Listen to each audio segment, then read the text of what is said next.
You're listening to Conversations That Matter with your host, Terry Conrad. Hey everybody, this is Terry Conrad with Conversations That Matter, and I'm extremely honored to welcome my very special guest, Matt Beall, who is in Hawaii. So right off the bat, we're super excited because we're talking to Hawaii. But Matt Beall and I have known each other for a couple of years, and Matt is running Hawaii Life. Matt, welcome to the show.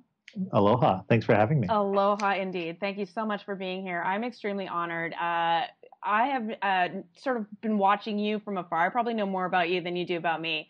The truth is that I've seen you on a couple of panels at Im Connect. We have quite a few friends in common. You are now, Hawaii Life is like on HGTV. It has its own show. And big exciting news, Worthshop is your conference that you're running in Maui. And I believe it's your fourth year. Yes, fourth year, yeah. Okay, so there's like 1,000 things I want to talk about. Let's start at the beginning. First of all, Matt Beall, who the hell are you? And how did you come to be involved with Hawaii Life? Right? Who the hell am I? What do I know about anything? Yeah, so let's see. I started my real estate career in 98, but, I realized I'd never sort of put this all together, but I'm actually a third generation realtor. Wow. Yeah. And, like I'm sure I'm not the first person to say, I don't think many people grow up and when they're kids, I'm going to be a real estate agent, but in Hawaii, especially on the neighbor islands, there's not a lot of industry. There's just not a lot of there's basically, there's agriculture, there's military, and there's tourism, hospitality, and real estate. And support industries, but that's banking. My wife's an attorney, that kind of stuff. So I came up in hospitality industry. My first sort of real job here was a food and beverage manager for a big resort. And I was very young and I had no idea what I was doing. And, but that's the nature of the work, is that, if you can work and you got a work ethic, it's like, here you go, And so, I had success at it, but it's an enormous amount of work, and I just completely burn out. And a lot of my friends in the hospitality industry were going into timeshare because, especially here on Kauai, the timeshare industry is very big, and there are people that do very, very well. And I got about halfway through my licensing course, and I realized I am not going to succeed at timeshare. I'm first of all, I don't, and especially then, this is 20 years ago or so. I don't really like being told what to do. Right. And I also am I'm a good salesperson, but I sort of very, very strongly then and still now, but kind of identify with being a maverick, and I was the kid that got the math problem done but didn't show his work. And in timeshare, the sales structure in most places is very hierarchical, and it's there's a leaderboard, and the guy at the bottom is getting threatened to lose his job, and we have a lot of that here in Whistler, and it's the same thing. It's the hard push, the hard sell. Right. Yeah. And I think when I didn't know what it was, I was like, wow, that sounds cool. You can make a lot of money. And then I got into it. And I'm like, wait, what?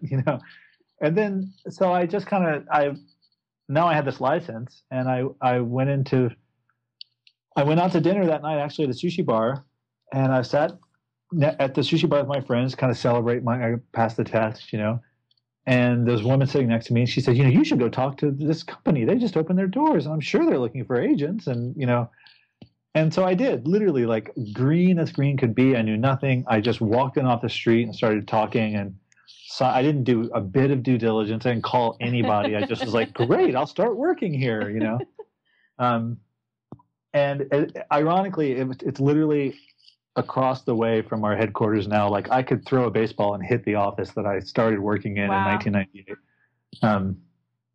And I've since moved all around and come back to this location where we are. But so yeah, I had a pretty good sales career out of the gate, and I was hustling and really, really working, and did a lot of open house and a lot of floor time and a lot of buy side business, I think most people in resort markets probably end up doing. And then I was sort of recruited away to a big franchise to be a broker in charge. And at the time, we were the largest company on the island. It was a Century 21 franchise. And they had a couple of big developments. And the market, this is now 2002, I think. Because in Hawaii at the time, you had to have your sales license for 3 years before you could be a broker. Yeah, typical. And so, I then got into, quote, leadership and management. And same thing, I was very green in that realm. And I didn't quite understand, I didn't have any distinctions at all for different sort of brokerage business models. I just was like, sure, I can coach people how to sell stuff, and hired a lot of people. That's sort of their like. They're just bring them in the door. Yeah. Exactly. Yeah. So I didn't know any different. And then about 2001, I started getting into basically in personal investing, and kind of the weird property that people needed something, but people that maybe live on the mainland couldn't quite deal with, or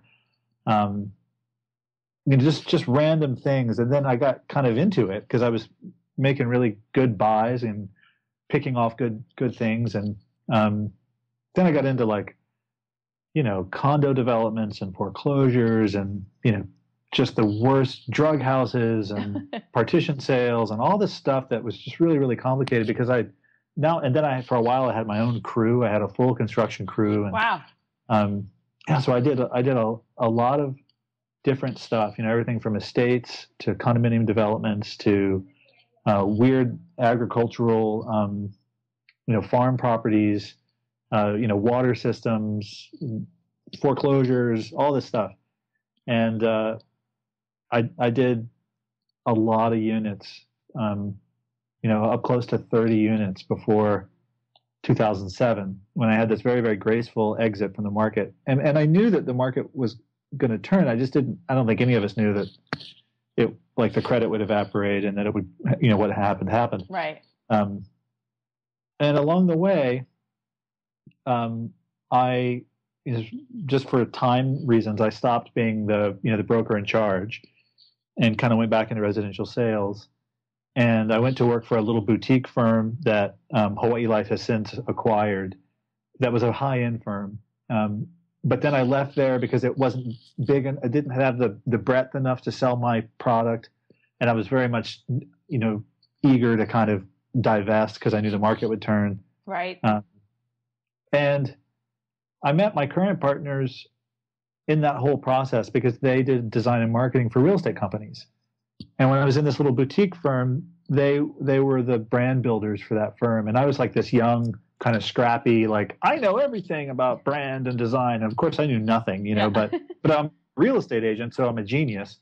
And I'm trying to tell them that's a horrible idea and you should do this. And they're just like, look, this is what we do. Shut up. Yeah.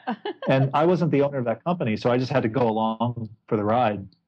And I watched over the years how successful they were and how they really did build a brand and how it stuck and how the decisions that I maybe was at the table for, but I didn't have any authority on, that I wouldn't have done, things that I would not have done, they did, and they were the right decision, So I just didn't know anything about brand or design or marketing or messaging or any of that stuff. Right.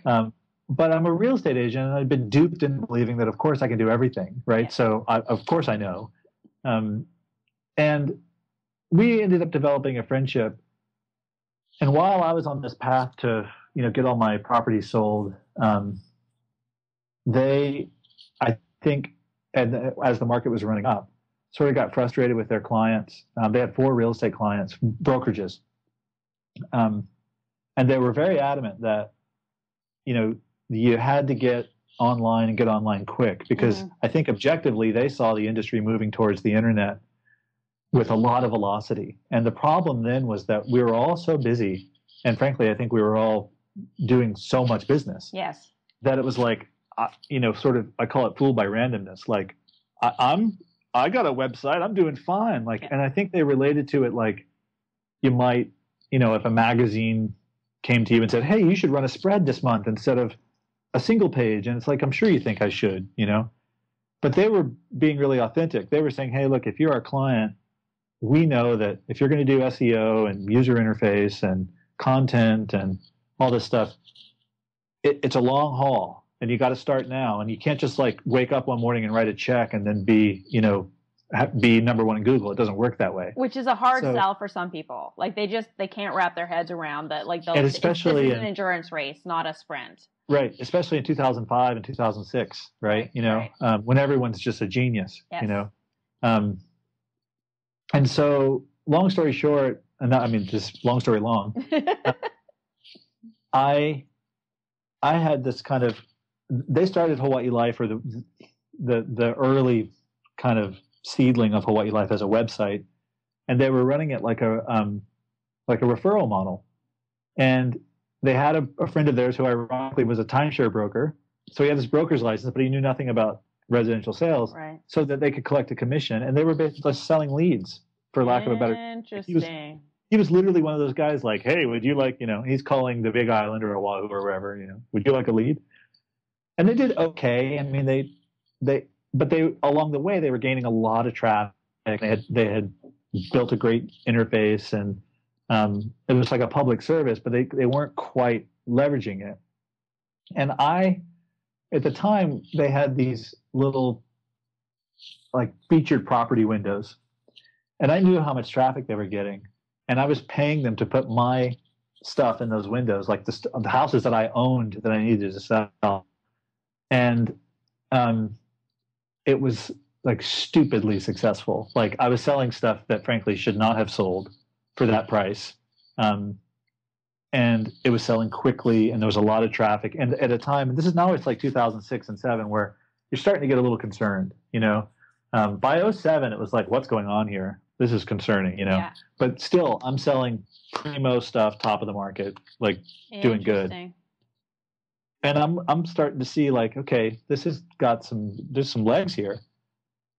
And so I fell out of all my inventory, and I'm super gracious because I could so easily now in hindsight be completely bankrupt.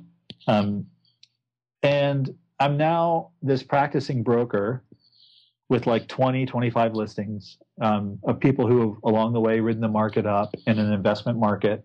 And I'm looking around, and this firm that I'm in is basically trying to recruit their way back to 2004 or 2005. Like if we just go get enough people, we can get our sales volume back up. And I'm there, like I go to the sales meeting, and I've got like my new listing flyer, and I'm ready to give my rap about, hey guys, this is this place, and let's get it sold. And the entire meeting is taken up with like recruitment pitches and just frankly just a bunch of crap about. They're just like on a burning bus with no brakes going downhill off a cliff. And I just realized like, this is not going to get it done. Right.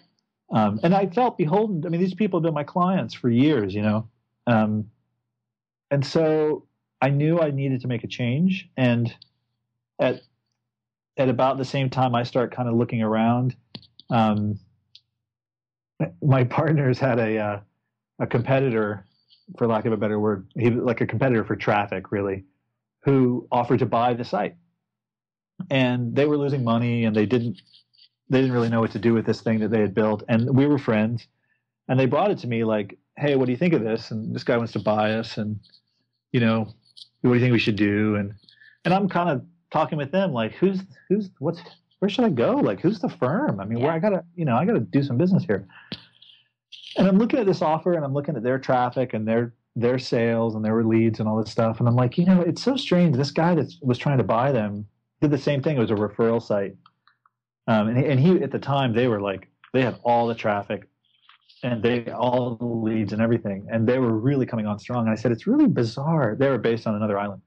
I said, it's so strange that, you're number one in Google basically, but you don't take listings. Like, I don't get that. Like, why? Who would do that? Like that to me, as an owner and as a listing agent, like, where do I sign? How do I get number one Google? It's like, and then like as soon as those words came out of my mouth, I was like, wait a minute, like, ta-da! And then I was like, wait, And so that's it in a nutshell. We made it a residential brokerage, and one agent, me and one agent, and then a few to follow, and mostly they were people that were like fleeing their companies. They weren't coming to Hawaii Life because we were Hawaii Life. They were just like, we're not wherever they were. Interesting. Yeah, because there was so much more willingness at the time to listen to an alternative because things were just sucking wind. So when you presented an alternative, what were you presenting? Well, fortunately for us, we were presenting results. So we were presenting, data and metrics and conversion rates and leads and the basic sales funnel, but not like drawn on a sketch pad. Like, no, dude, here's the traffic, and here's the inquiries, and here's the leads, and here are the sales. Like, very spelled out. And most sellers at that time were like, great, I'll take it. How do I get it? Because it was so literal. And no one had seen anything like that, not in our market. And so we just kept parlaying that and parlaying it. And as we grew, I think, created a culture that was collaborative enough to let because we were doing everything in-house, to let the good ideas really bubble to the top. And so, we had our own engineers and our own creative people, and, and we all sort of literally ate at the same table. So the only money that we still make is commission money. That's it. We don't do anything else. Wow. So if we don't sell, we don't eat, kind of thing. And like everything that we do is given by how to, basically sell the properties we were hired to sell. So, but how do you explain, what is the radical difference between you and the other models? Because there is, clearly I'm talking to you, I'm aware of you, how you showcase and how you present online, digitally, very, very beautiful. I met one of your engineers in New York last year, actually, and I'm sorry, I can't remember his name. Justin, yeah. Correct. Yeah, Justin. Yeah. He was awesome, and clearly very, very focused on back end stuff. But I think like the average brokerage, obviously, and again, totally different market. Like sexy Hawaii is going to outshine, like other markets. So completely different proposition. But at the same time, doing something very, very well, which is what exactly? Well, of course, it's changed in the 6+ years that we've done it, and so we've the culture and the expression of it has sort of taken a life of its own. But I think, to your point, what we were doing is going after organic search traffic and basically then converting it, right? So and being very transparent about all of that process. So like, here's our traffic compared to our competitor. This is how we get that traffic.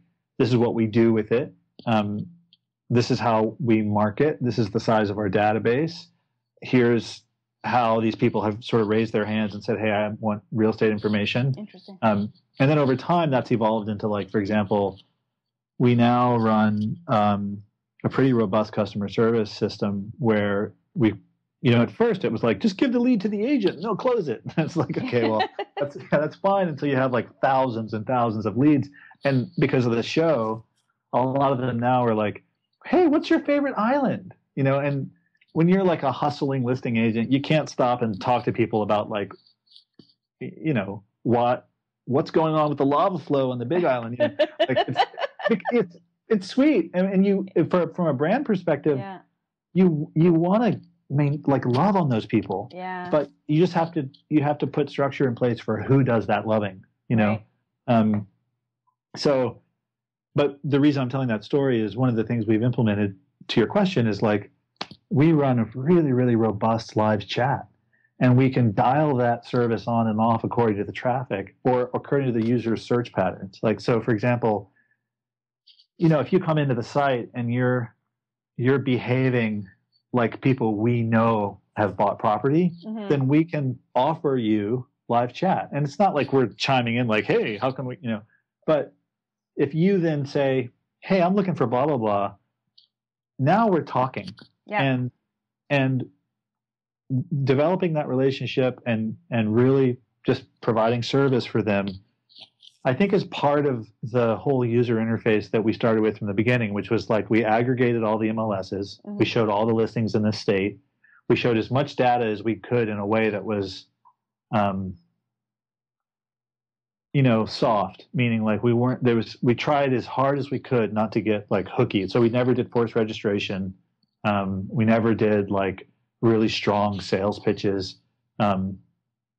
We had early on, before RETs, before the sort of universal language or supposedly universal language for data feeds came out, we were running 2 feeds, and one of them, like the FTP feed, had 6 photos, and then one of them had 25 photos. And so we sort of, for the sake of speed, we sort of tricked the system to show you the first 6 photos, but then, and it was a psychological thing, the reason we did this.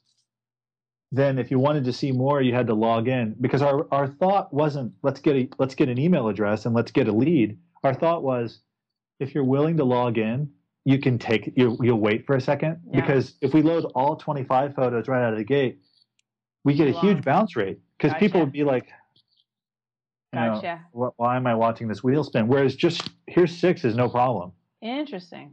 Well, then we learned, hey, that's a great lead source. Right. And so it became this thing like, yeah, technically it's not forced registration, but you make me register. But I'll tell you, that taught us a lot about user interface. And so we were able to sort of combine the culture of transparency and really creating trust with the user. Yep.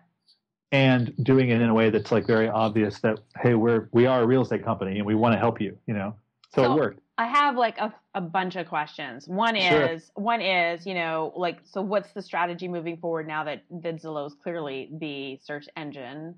And I don't understand, like, you're talking language that is like way above my head for the most part, but I understand the importance of being discoverable. I know Boomtown is another site that's really SEO and generating leads. Like, I know there's like these types of platforms, and how important is that? And then there's this whole, how much of your traffic is coming from outside of Hawaii, like, so the international shopper, and providing that customer experience to the internet. So, like, I don't even know kind of what my question even is.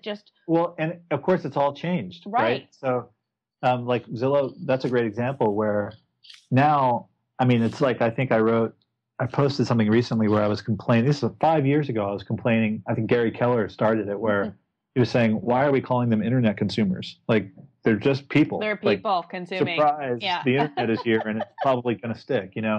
And it's the same thing where that value proposition is also, because of the market, it has changed a lot. And it's harder to say, well, yeah, we're number 1 in Google. I mean, it still matters. And I think the portal conversation is decent, but to me, I still relate to that like a service.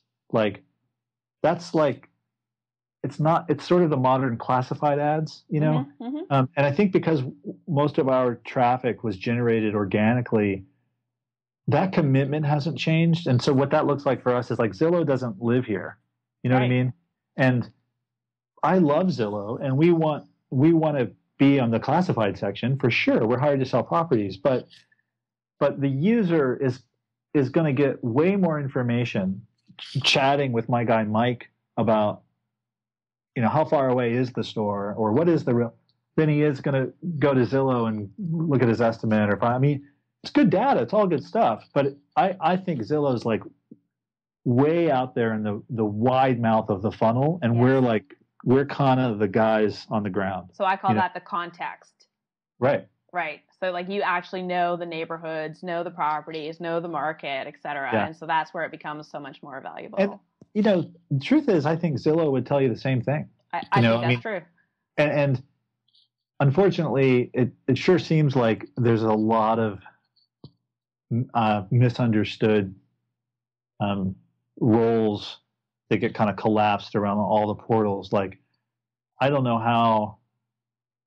I mean, I even look back at when we started, and granted, we're a little unique because we started taking advantage, I guess, of the emptiness of what wasn't there. But as a home seller, had Zillow been around as robustly as they are now in 2007, 2008, I think a lot of people would have been a lot better off, because you just couldn't get that kind of clarity. Right. And there still was these notions of, in fact, I even think forced registration is kind of the same thing, where it's one thing to like set yourself up to only deal with the people that you think are serious, but there's also this quality of like, you see it with a lot of developers, like they try and pretend like the other product doesn't exist. And it's like, dude, it's 2014. Like I can find everything I want in like 30 seconds on my phone. So you're going to pretend like the building that's going up across the street isn't there and isn't for sale. Like it's so silly, I mean, but you see that mentality all the time. And so it's like, okay, I guess we'll go along with that, So here's what's interesting, and this is why I reached out to you. Well, one of the reasons I reached out to you is because, I've been to a million conferences, and I think the first time I heard you speak, I can't remember if it was Inman Connect San Francisco. I think it might have been. And you were on stage, and you were in your Hawaiian shirt and your flip-flops, and, it was evident that what you guys were doing was really epic and big and game changing, but you remained extremely humble and grounded. And you're just like, hey, this is what we're doing. We don't, like we're not telling the world to follow what we do, but here's how we do it. And I think you resonated as one of the most grounded, real people that we'd heard in a good long time, who clearly were doing things very differently and in a really innovative, creative way. Having said that, I was just going to say, so Dave Crumby wrote that book, and he reached out to a bunch of his friends and said, hey, give me your best advice, Real. And so, of course, I'm reading that book, Real, and there's Matt Beall, and he's saying, don't believe anything anybody tells you. Talk to me a little bit about your philosophy around that.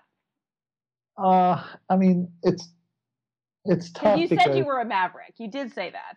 Yeah, I mean, and that's sort of my, that in or outside of the industry, I think that's just kind of a personality trait. But, I mean, it's no secret that there's an enormous amount of sort of how-to information that comes from the outside in to real estate. And then the other problem sort of is the other side of that coin is that realtors seem to have this thing where they just, unless you've been in the trenches, then you don't worth anything, or your information doesn't mean anything. And there's the old adage of like the salespeople are the easiest people to sell to, and all of this. So there's just this world of information, and it's like a pseudo industry that exists parallel to the real estate industry, that is, selling them how-to information and, right. The latest app you should download and, the whatever. And I think, I know my story is sort of tongue in cheek about like, don't believe anything anybody says.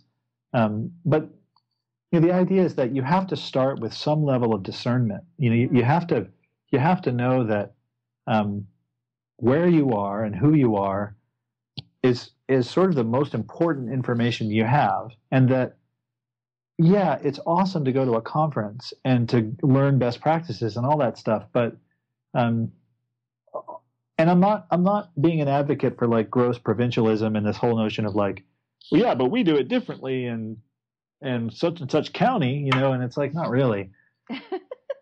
But there is a quality to, just not taking lock, stock, and barrel that outside in, quote, advice from who knows where, and just applying it and saying, well, I'm going to do this, and this is how it's going to work, or else. Yeah. And it's just mostly like, I think because we started in the heart of a really challenging financial time, for a lot of people, and especially in an investment resort market. So people are just getting hammered. Yeah.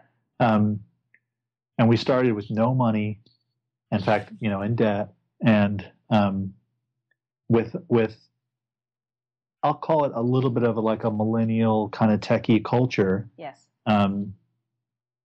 We've always been really, really nimble and really focused on the current moment. and the current circumstances and how to deal with those circumstances. And I think one of the mistakes that I see a lot of is people sort of getting, well, first of all, there's like this addiction to knowing stuff, like. I'm guilty. Yeah. I want to know. I want to know what's going on. I want to be in the know. I want to know. I want to be in the middle of the action. So I'm that girl. Are. Yeah. But it's also like, my wife, we went to, I was telling you, we went to NAR, the conference. And I grew up in Georgia. And so I thought, well, we're going to New Orleans. I'll go see my mom and my brother. And so we made a trip out of it. And I got my wife to go. And my wife sort of, like, she knows about work travel and conferences. She's like, So she said, can we limit the conference creep? And I thought, wow, that's a great term. It's so cool. She gets it. Like, and that's what it is. It's like this all this stuff that just creeps in. And it's one thing to know it and to be aware of it, but it's a totally different thing to integrate it and to actually be it and like put it in play. Yeah. And I think that's where the disconnect comes in a lot. And for me, my point about like, that joking story of burn this book or don't believe anybody is, chances are, if you just pay attention at the consumer level and in your market and for who you are, you'll know where to go and what to do. It'll be pretty obvious. And if you start second guessing that and overlaying all this, like, well, this top producer in Ontario says I should, get my systems together and take it to the next level. It's like, there's just a lot of crap in that. And I see, because we're all, sort of driven salespeople, it's that bright, shiny object syndrome. It's like, true. Why can't we should do this. We should have glow in the dark for sale signs. And, you know what I mean? It's like, well, maybe we should just call our client. I think everyone should just put on a pair of flip-flops and a Hawaiian shirt, and then my market will go crazy. So, okay, while we're on the subject of conferences creeping in, since we don't believe in like letting conferences creeping in, we've started our own conference. Yeah, exactly. Well, that's the thing. It's like, we were fortunate enough early on to be invited to be on a panel at Inman or a luxury portfolio or leading RE or these really, really great events. And they have their own challenges, right? When you're trying to appeal to thousands and thousands and thousands of people and make that content relevant and even give them channels. Yeah, that's right. Yeah, and give them channels so that the brokers or the agents can find their way and find what's meaningful to them. And so, like any conference, you go and there's a lot of junk, but then there's the one or two people that you think, okay, that guy just rocked my world, and that's legit. Yeah. And for me, and this is just for me, and I had a great conversation with Matt Ferrara about this. He's prone to do. He had a light bulb go off for me, but I'm really drawn to the people that are they sort of change the context, right? They get me thinking differently. So it's not like going to a sales seminar and having someone say, hey, you should try this script when you're negotiating with a seller for your commission. And I'm not poo-pooing that or saying that stuff isn't valid. I'm just saying that I'm totally capable of grokking all that stuff and sort of applying what's relevant to me pretty quickly, like that sort of menu stuff. And it doesn't show up like I need a lot of help with that. What I need help with is really challenging notions that I've thought to be hard or fixed or permanent or ways of doing business or that I never knew existed. I want to go after the stuff that I don't know that I don't know, Right. And so long story short, I had this idea because in Hawaii, we don't really have conferences and we're 2,000 miles from anywhere. And there's a benefit to that in a way too, where a sort of innovation happens out here on the fringes. But the problem is you don't really get to see that what's sort of trending, what everyone's talking about and all that. So I had this brilliant idea of like, hey, we should get that guy to come speak to our crew, you know? And so I'm investing in looking at that, seeing how it works. And I realized, wow, that is really expensive, you know? And so I think, okay, well, in classic sort of Hawaii Life style, there's no reason we should make it like proprietary. So let's just open it up to the public. And so that's sort of weird. Like it's a real estate company and it's having a conference and then inviting the competition. And so right away it's like, hey, this is a recruitment thing, or what's the agenda, or you know. And so it's like, well, our agenda is that this guy costs a lot of money, and we, you know what I mean, We're and covering like our costs. Yeah, and but also too, I think we realize that it's that simple. You know, I put a post up in the Worthshop blog about it, just the rising tide syndrome, where we heard.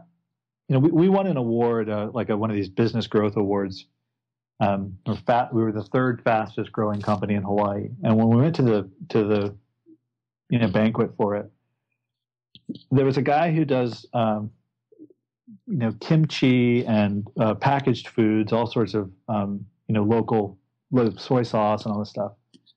And he was telling the story about when he sends his distributors out into the field to these various grocery markets. He has them line the entire row. So he says he puts the kimchi on the shelf and he makes it pretty, and then he takes all of his competitors and he makes all their stuff pretty too. And he said, the reason I do that is that I want all of kimchi to look good. I want the consumer to feel good about buying that product in general, like that thing in general, and then let them discern the little distinctions about brand and, oh, this guy does this and that does that. But you straighten all the shelf. And I was so moved by that. You know, I thought that's actually one of the big benefits of these conferences, is that when you get that, even if it's a small percentage and everyone hears it, especially if you're all in one market, there's this very lifting quality to that, where if it's good content, it'll really impact the way we all cooperate and compete, you know. And so that was the genesis of it. It was weird then, and it still sort of is weird now. But the cool thing is that it's got a life of its own, you know, and it's taken, just like Hawaii Life, it's taken this sort of little seeded idea, and it started as a half-day event. And then it was a whole day, and now it's 2 days, and really now it's 3 days.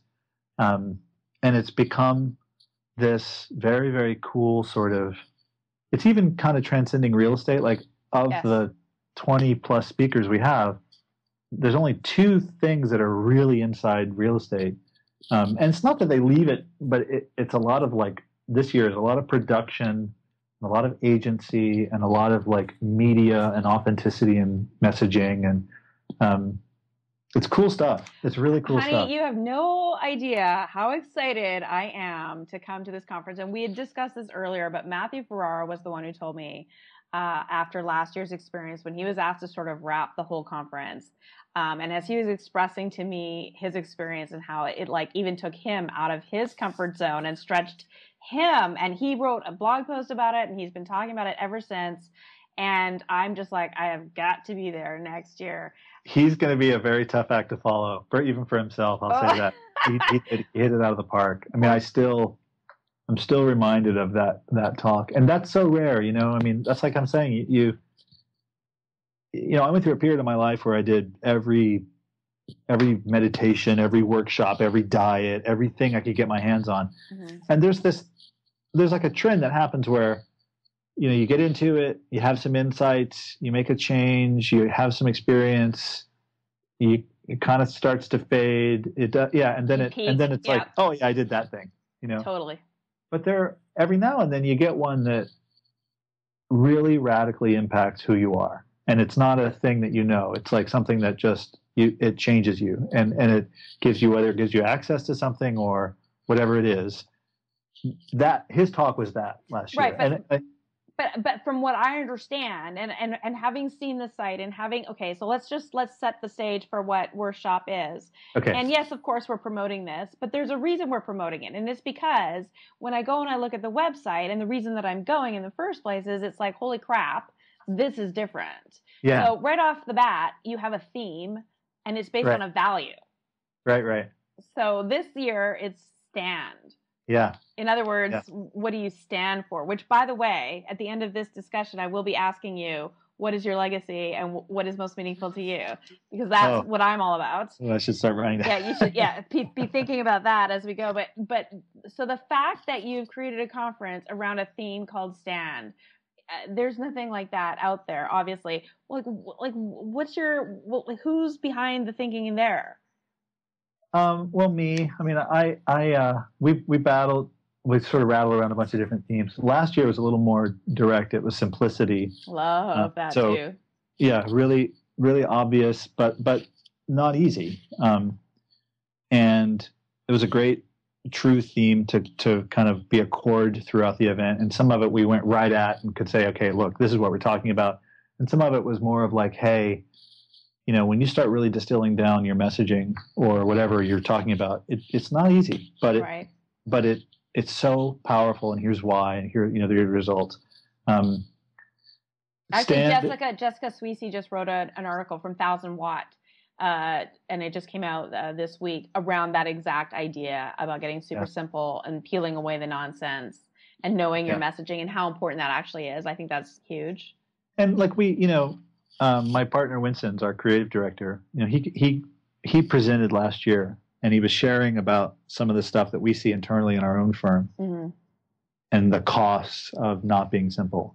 And one of the things he put up was one of our own agents' email signatures, which, you know, it was like half a page. It's just this massive thing. And, you know, we all know people that are guilty of this, but it's like, I kind of go back to timeshare. Like, if you need that long to sell me something, should I be concerned? It's like, do I need it? You know what I mean? Yeah. How many designations do you really need? And I get it. You have the, you know, it's like, he was really dialing it in, like, and he had, you know, all these make-believe designations he did a mock one. But that's an example of a real practical, you know, real world thing of just letting stuff get way out of hand, that and then also looking at the costs of it, you know, of how someone might interact with it. No one's going to call you and say, hey, you know, I was going to work with you, but when I read your email signature, I was so turned off. Yeah. You know what I mean? Like, so yeah, Stand is, I mean, gosh, it's, you know, in this conversation I'll share about it. I mean, it's a little more intimate than I think I can really bring up, like on the stage or for all the attendees. And the real simple, obvious one is like that post. I wrote a post about it, about how, you know, every business and every person, whether it's at the genesis of the business or somewhere along the way, you kind of get flat about the reality that there is a purpose there, and there is a you know, there is some meaning behind whatever it is you're doing, whether you know, providing a service or whatever it is, and whether it comes to you and you discover it that way, or you generate it and, you know, create it for yourself, and then that's what you're doing. It's not just profit or just, you know, business for business sake. And of course there are businesses like that, but I think especially in real estate, it's one where the more you just can't do this business without having that sort of purpose come at you and be very relevant. I mean, and one of the ways that I sort of talk about it is like, you know, you're helping people, you know, free people trade massively valuable things, whether, you know, massive amounts of money or, you know, these homes, and along the way you become their family member, their consultant, their therapist, their dog watcher, their cleaner, their all these things. And there's no way that you can't be impacted by that. Right. And whether or not you cause for yourself this true like meaning and why you're doing what you're doing, it's such an intense experience that it clearly becomes more than just pay for service, you know. And I think sometimes we don't define that very well in our industry. And one of the things that I was really getting present to, you know, in my addiction to knowing, over the course of this year is all of these, frankly, sort of defensive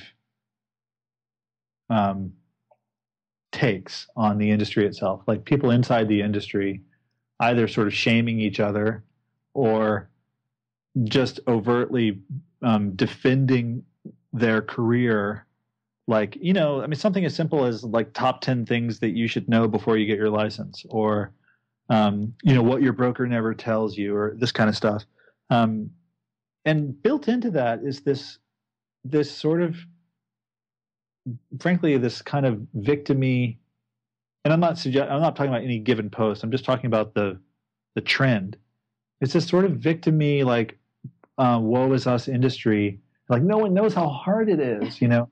But it is really hard, Matt. But it is. I totally agree with that. But like, you know, I have a friend who's a brain surgeon. That would be harder, probably. And you know, I don't see those guys like writing blog posts about how no one really knows how hard being a brain surgeon is, or like I did 40 today, you know. And so my point is that because I think in real estate there's a lot of different influences, and I have all sorts of theories about this, and again, it's super hard to generalize. But there is a sort of inferiority complex. Totally. And we do it to each other, and we perpetuate that story. And it's unfortunate because the truth is what we do is actually pretty freaking heroic. Mm-hmm. And it matters so much to people. And it's one of those things where, you know, look, I've talked to a lot of venture guys, and I know everyone's fear is Zillow, and I know that like in 10 years the realtor won't exist and blah, blah, blah. But you know what? Part of me kind of says, bring that on. Let's see how well that goes. Yeah. Because like, you know, my partner, Justin, he's one of those guys, you know, he's one of those like, we got to just fix it and get it solved. And he sold his own house, you know, and he's just assuming that we all help him. I'm not kidding. This is like, he comes into my office one day with a buyer on speakerphone. Yeah. And he's like, tell this guy, you know. And what happened was like he had a sliding door that he didn't know wasn't permitted, and so it screwed up his appraisal, and someone had to go down to the county and get the permit solved and do an after the fact thing so that the appraisal could get fixed, so this VA loan could get funding, but we couldn't tell anybody about. Just was like the perfect storm. Yeah. But you know, what no one seems to understand is that this is what we do all day, every day. It's like totally normal. Mm-hmm. Like, surprise, you need a human being to, one, hold everyone's hand and calm everyone down, and two, actually go down and do the work. Like, I'm sorry, but Zillow's not going to talk to the guy at the county. Like, that's just not happening. So, and frankly, they're not interested in doing that. Well, and then what ends up happening is, where does that externalization show up, right? It's like, it's not that much different than, you know, I have to call Hawaiian Airlines to change a flight in a minute. Yeah. And they're going to put me on hold. And I'm going to be on hold for 15, 20 minutes, right? Yeah. That's their way of saying that. You could dial right now if you want. Right. Like, their time is more important than mine. Mm-hmm. You know, I mean, I'm not picking on them. I'm just saying, I love Hawaiian Airlines, by the way. But you know, anyone, it's the same kind of thing. It's like, if you externalize that going down to the county or holding hands to the consumer, you didn't make real estate easier. No. And that's not the latte vision, right? That's making it way freaking harder. Mm-hmm. And that's where I kind of think these are the components that we need to own, really own. And all of that sort of, you know, therapist, cleaner, handholder, counselor, you know, professional document guy. Yeah. That's the stuff that we get to stand on and really get to claim and be like, hey, this is legit, you know, liaison to freedom. I mean, I know those are huge words, but it's it's really, if you think about it, it's not that far off. Like, there's not a realtor out there that doesn't have that story for their client that, like, it so obviously changed their lives. Liaison to freedom. That's a tweetable for sure. But it's so hard to be with, because it is so hard, and all of that. Agreed. And I think, and the average agent living independently and isolated, and maybe the woe is me comes into play. Again, I've been guilty of that for sure.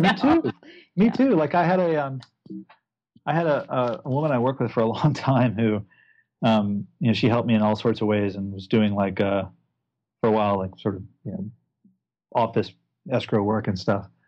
And I, one day I was like, my pipeline was kind of drying up, and I was like, wow, I was trying to get really concerned. And, I wonder, like, kind of wondering where the next deal's coming from. And she gave me this look like I was just being an idiot, and I was like, what do you mean? She's like, well, I mean, haven't you been in business for like 10 years? Like, I mean, isn't it just kind of obvious, like, you're going to do another deal? Like, isn't that just sort of silly? And I thought, it's like, to her, true. It's like so dumb. And to me, I'm like, wow, that's kind of right. Like, it is probably, and I think this is the irony, is that, like, everyone goes through that, and there's such a disconnect from the way that we're paid. Yeah. That it, unfortunately, it sort of fosters that, I agree. that belief, and I see it a lot with people who are, sort of mid-career or new to the industry, where it's hard for them to, reconcile, maybe not the mountain, but like the money, no money thing, where they get this check, but they're not putting that in perspective of all of the work they did to get there. Right. And it goes back to the value proposition too. It's like, you get into service conversations with these clients about, like, what it is that you do, and, oh, well, why should I pay you for blah, blah, blah. And it's like, I talk about client development. Like, I've known that guy for 15 years. Wow. So how do you put a price tag on that? I don't know. Well, and I talk about transactional thinking quite a lot, because I think in our industry, we're very guilty for being so focused on this one deal or this one moment versus the long haul. And I mean, you just exactly encapsulated my thinking, which is, this is something that builds over, and as you develop your career, you can amp it up, because all of those deals and relationships that you've established back here are going to start now paying off up here. And maybe you can't actually qualify it or quantify it, but at the same time, it's like logic, trust, basic sensicality tells you this is what's going to happen, right? Yeah. Like, things just start to, the momentum builds. Right. And in the same way, yes, you're compensated on a per transaction basis, but in order to do that transaction, there's innumerable stupidities that you have to go through to even get to that place. And it's that disconnect that I see going on so much, where people think that, oh, I did this one deal and I got paid, and everything else is dark. And it's like, no, it doesn't work like that. Like, it's all one big package. Yeah. And I think somehow that compensation disconnection plays into that, frankly, that either not standing or that inferiority in a way. And I don't quite understand that disconnect, but I see it, and I don't know if it's just people not quite owning the service that they provide. Right. I mean, I see that a fair bit. Like, I had a really interesting conversation where I sort of had this epiphany that, one of the, everyone says, and I see this in my own firm and my own practice, that, client follow-up that's the big, we call it a puka in Hawaii. It's the big gaping hole. It's that one thing that people just don't do. They drop the ball. And, if you think about it, I think these things are related. I really do. I think the shiny object syndrome and the inferiority complex and the disconnection around compensation and the owning who we are and what we do and that value purpose, those things are related. I think that the reason you can't pick up the phone and call your client that you just sold a house to 30 days ago and say, hey, I'm just checking in. Do you guys get moved in okay? And how are the kids? And how's your house? And do you have everything you need? Is there a vendor? What's going on? The reason you don't do that is because you're afraid that guy is going to say, hey, you know what? I don't like this house, and I don't like you, and I don't like the way it went, and which of course is a totally irrational fear. Yeah. And even if he is going to say that, it's still better that you call, right? Yeah. I mean, because it's way worse if it goes undealt with. Yep. And so what happens? We don't call. And then we hope that we'll meet somebody brand new that we don't have that background with, that we don't have to worry about the shame of this interaction. Right. Right?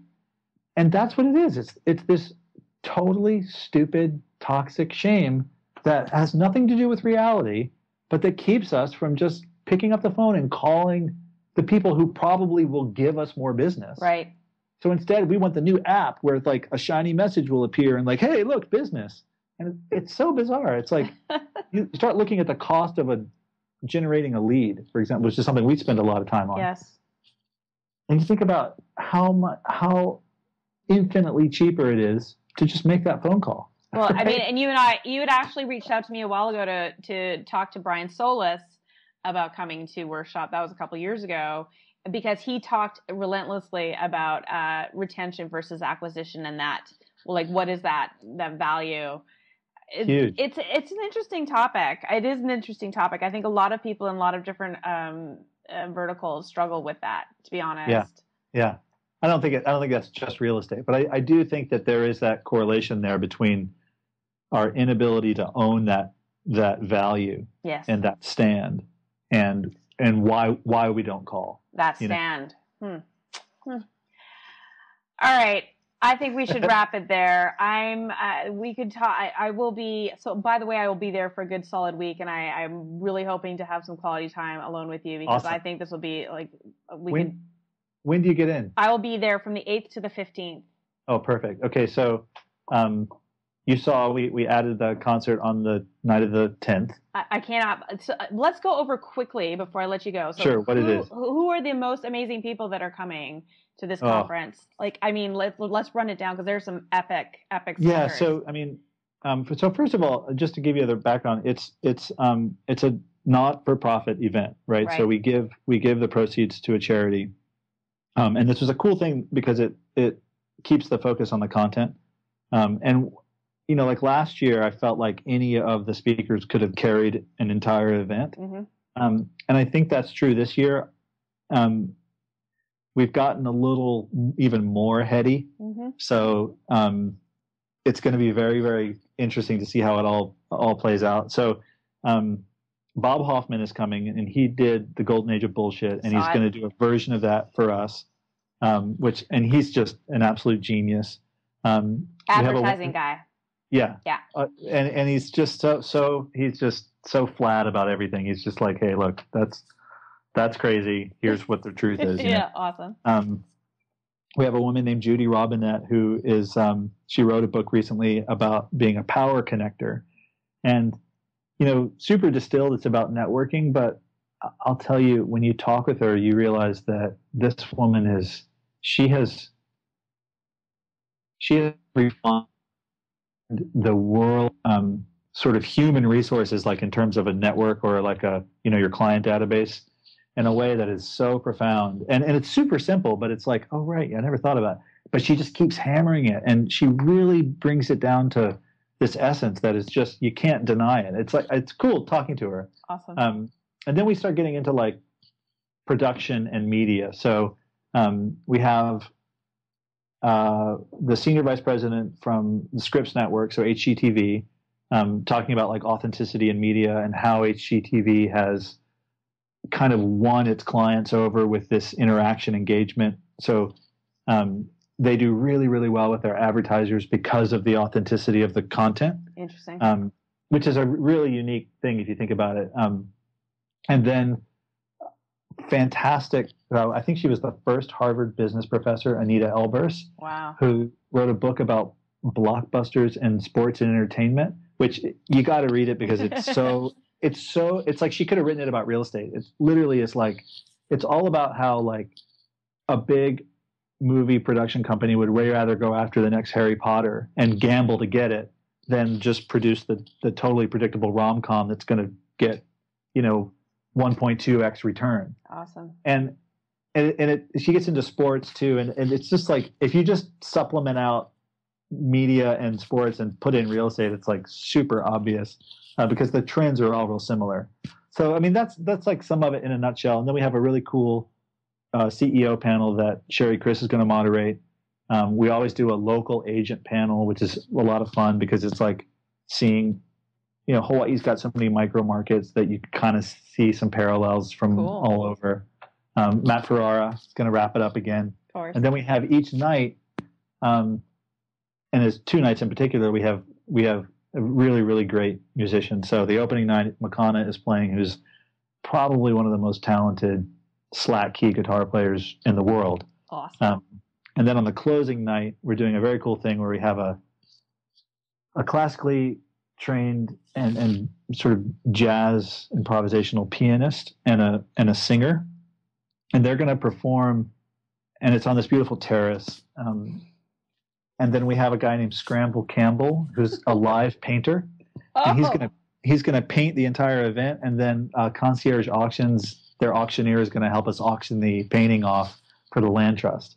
So it'll be fun. It's a great little wrap party. Oh my gosh. I'm so psyched. I cannot even wait it. I'm like geekily excited to go to my own thing because it's like the conference that we all wanted to go to, So beautiful. Okay. So I'm super excited. I will see you in like a couple of weeks, apparently, like 3 weeks, 3 weeks. Not even. Yeah. Yeah. Coming right up. Okay. Before I let you go quickly, again, I always ask a legacy question. By the way, the people that I ask to speak to on these conversations are always people that I admire and respect. Thank you. Typically, I mean, the truth is most of the answers that I get aren't radically far from what I would imagine the answers would be, but I'm gonna ask anyway. Like, what is it, the legacy that you would like to leave? What is most meaningful to you in your life? Wow. That's people. I always get questions like that. I always get like the 5-year question and all. And I think I'm so, and this could be sort of dysfunctional, but I'm like so committed to where we are right now and dealing in these current circumstances that I'm not on the exit strategy thing yet. Maybe it's a generational thing or just our company's, life cycle, but I'm not thinking about how we're going to leave it or what, that kind of stuff. Now that said, from a business perspective, this thing has taken a life of its own, and we're definitely, we've got now 240 or so people whose lives have been, changed, impacted, for lack of a better term, and they really have co-created a very, very special culture that is, just because Hawaii is what it is. I get just goosebumps talking about it. It's really, really given by where we live. Mm-hmm. And that's a very, very special thing in Hawaii. I mean, there's a Hawaiian saying that says basically we are who we are because of the land. Mm. We are who we are because of where we are. And I don't want to collapse that too much into real estate, but I will say that Hawaii is a very, very special, sacred, powerful, humble place. And to be able to have this group of people represented in the way that they represent it is just so, so special. And I don't want to do anything to tinker with that in any way. So if there is something that I get to sort of be honored by kind of playing with or helping to foster, that's it. And whatever life form that thing takes, I'm all in for. So we'll see. I mean, I don't know. I love it. That's an awesome answer. And see, just when you think you might know something, you have no idea where that's going to go. I love that answer. I agree. By the way, I spent a year in Hawaii when I was 10 in Oahu and Kailua. And so Hawaii calls me. absolutely calls me. So I can't wait to come and see you and share in that amazing experience very, very soon. Awesome. Thank you so much for taking the time to have this conversation. I do think it's a conversation that matters. I do think that you have a unique perspective and a brilliant way of like getting rid of all the crap and getting down to like what actually matters. So thank you so much. Thank you. Thanks so much for having me, and I'm so looking forward to seeing you. Me too. Okay, well, we will see you in a few weeks. All right. Aloha. Aloha.